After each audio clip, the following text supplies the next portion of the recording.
పారిజాత మొక్కకున్న ఆధ్యాత్మిక విశిష్టత గురించి అందరికీ తెలిసిందే. అయితే ఈ మొక్కలో అనేక ఔషధ గుణాలు కూడా ఉన్నాయి. పారిజాత పూలు, ఆకులు, బెరడు అన్నీ ఆరోగ్యానికి మేలు చేకూరుస్తాయి.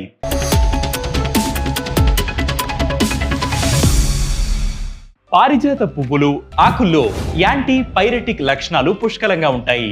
ఈ చెట్టు బెరడును తీసి నీటిలో వేసి మరిగించి తాగడం వల్ల ఎలాంటి జ్వరమైనా తగ్గిపోతుంది. అనారోగ్యకర జీవన శైలి, ఎక్కువ సమయం కదలకుండా కూర్చోవడం వల్ల కొంతమందికి కీళ్ల దగ్గర వాపులు వస్తాయి. ఇలాంటి వాటికి కూడా పారిజాత పూలు లేదా ఆకులతో చేసిన టీ చాలా ఉపయోగపడుతుంది. ఇందులో యాంటీ ఇన్ఫ్లమేటరీ లక్షణాలు పుష్కలంగా ఉండడం వల్ల వాపులను తగ్గిస్తుంది.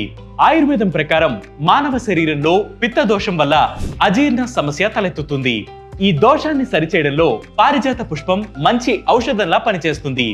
గ్యాస్ట్రిక్ సమస్యలను దూరం చేస్తుంది. ఇక పారిజాత చెట్టు కొమ్మని ముక్కలు చేసి ఎండబెట్టి మెత్తని పొడిలా చేసి గాలి చొరబడిని డబ్బాలో పెట్టుకుని మూత పెట్టుకోవాలి. అర టీ స్పూన్ పొడిని 1 గ్లాసు నీటిలో కలిపి తాగడం వల్ల మలేరియా, కీళ్ల నొప్పులు లాంటివి తగ్గుతాయి.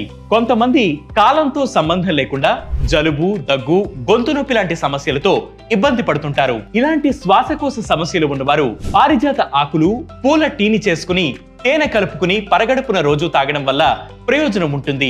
ఊపిరితిత్తులో పేరుకుపోయిన కఫాన్ని ఇది పలచన చేసి బయటకు పంపిస్తుంది.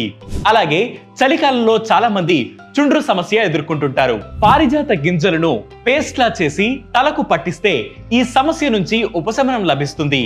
పారిజాత పువ్వు సువాసన మానసిక ఒత్తిడిని తగ్గించడంలో, అంతర్గత శాంతిని పెంపొందించడంలో సహాయపడుతుంది. ఇలాంటి హెల్త్ వీడియోస్ మరియు హెల్త్ టిప్స్ కోసం ప్రతిరోజు వేటి న్యూస్ యాప్ ని ఫాలో అవ్వండి. దాంతోపాటు వేటి న్యూస్ తెలుగు యూట్యూబ్ ఛానల్ ని సబ్స్క్రైబ్ చేయండి.